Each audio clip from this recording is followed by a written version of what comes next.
드디어 이제 모병제로 이제 전환하자 이런 얘기들이 조금 나오고 있는 것 같아요. 징집해서 군대가 강해진다는 생각은 전혀 안 하거든요. 참고로 저는 해병대를 나왔어요. 그 당시에 제가 군 생활하면서도 군 전력 자체가 굉장히 약해요. 훈련하는 강도도 굉장히 약하고, 물론 해병대는 가장 강한 부대이기도 하지만 저는 이제 4.2인치 중화기 부대에 있었는데 그 포를 가지고 그 전쟁한다라는 게 사실 상상이 좀 잘 안 될 정도예요. 우리가 소위 말해서 똥포라고 얘기를 많이 했거든요. 근데 또 옆에는 파라나 이런 무기를 보면 거의 뭐 월남전 때 참전했던 그런 무기들을 가지고 하고 있어요. 지금도 별반 다르지 않을 거예요. 그러니까 무기가 너무나 노화되어 있고 정말 이게 전쟁에서 쓸 수 있을까 이런 생각이 좀 들 정도고, 병력이 많아서 뭔가를 할 수 있는 구조는 전혀 아니거든요. 해병대 같은 경우는 한미연합훈련 같은 거를 좀 합니다. 우리는 이제 보병 같은 경우에는 일단은 그냥 도로 주변을 걸어가요. 걷는 게 일이야.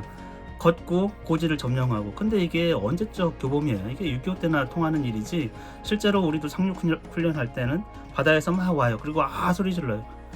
총을 쏘는 게 아니고 소리를 질러요. 우리는 실제로 실탄을 주고 총을 쏘는 게 아니라는 거죠.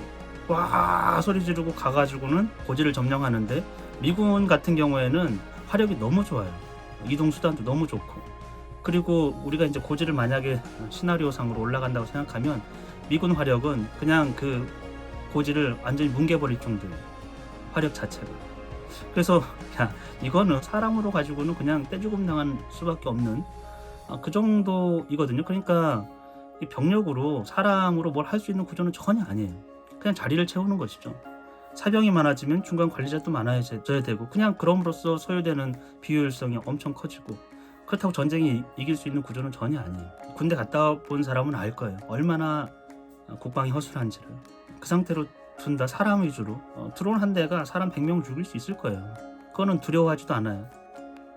그리고 정밀 타격이 가능하고, 사람은 전혀 그렇잖아요. 저도 군에서 이렇게 훈련을 해보면 훈련 자체도 1년에 포를 한번 제대로 쏘는 것도 별로 없어요. 사실은 계속 그냥 모의 훈련처럼 하는 것이지, 장약을 가지고 실제로 포 훈련하는 것도 1년에 두세 번밖에 안 되거든요. 점점 사람이 아니고 기술로서, 장비로서 대체할 수밖에 없는 것이기 때문에 강력한 군이라고 하면 그런 방식으로 유지될 수밖에 없을 거예요. 군대 가보면은 그 인력이 얼마나 낭비되는지를 알 수 있어요. 젊은이들 갖다 놓고서 세월을 낭비하게 하는 그런 거 아닌가 이런 생각이 들었어요.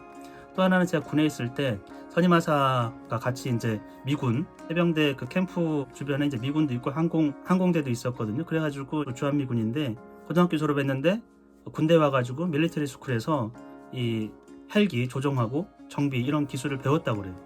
그러니까 생각해보면 우리는 와가지고 대학 나와서 사병으로서 뭘 하고 있는데, 그 친구들은 고등학교 나와가지고 군대 들어와서 해외 파병하면서 새로운 기술들을 배우는 거예요.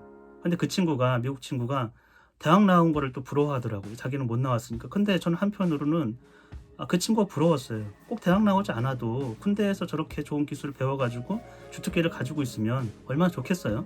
모병제 했을 때 여러 가지 효과가 있을 거예요. 가난한 집안 사람들만 군대에 들어갈 것이다. 현실적으로 가난한 사람들에게 굉장히 좋은 기회예요. 사실은 젊은이의 빈곤의 문제를 해결해 주기가 굉장히 어려운 거거든요. 사회적으로도. 근데 모병제를 통해서 하면 얼마든지 해줄 수 있고, 또 하나는 신분제 사회가 군 또는 공무원 조직이 너무나 팽배해요. 그러니까 사병에서 시작해서 하사관, 그 다음에 장교, 그 다음에 영관급 장군까지 되는 코스가 자연스럽게 있어야 되는데, 이건 처음부터 어떤 대학을 졸업했다 아니면 어떤 시험을 합격했다 이런 식으로 해가지고 급을 나눠놨어요. 아무리 올라가도 여기서 딱 멈출 수밖에 없는 육두품이에요. 뭐예요? 그런 것들을 폐지하면은 사병으로 올라와서 능력이 인정되고 빨리빨리 진급해가지고 장군이 될 수 있는 그런 것들을 잘 만들어 놓으면 강력한 군대가 될 수 있을 거예요. 군 안에서도 줄 세우기가 아니고 능력에 따라 가지고, 재능에 따라 가지고 여러 병과들이 서로 이렇게 시너지를 낼 수 있으면 훨씬 더 좋을 거예요.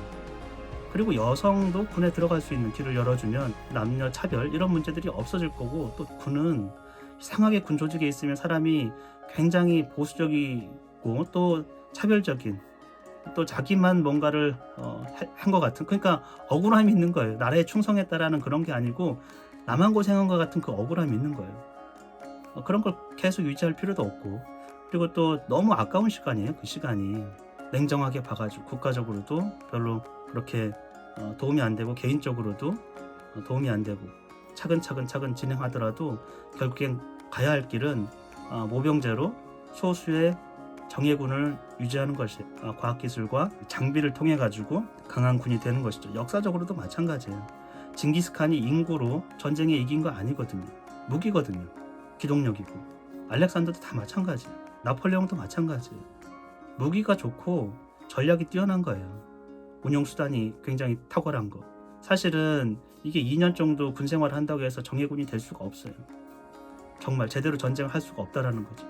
그냥 총알바지 비슷하게 될 수밖에 없어요. 지금 전쟁은 완전히 다르기 때문에 오병제가 되었으면 하는 강력한 바람이 있습니다.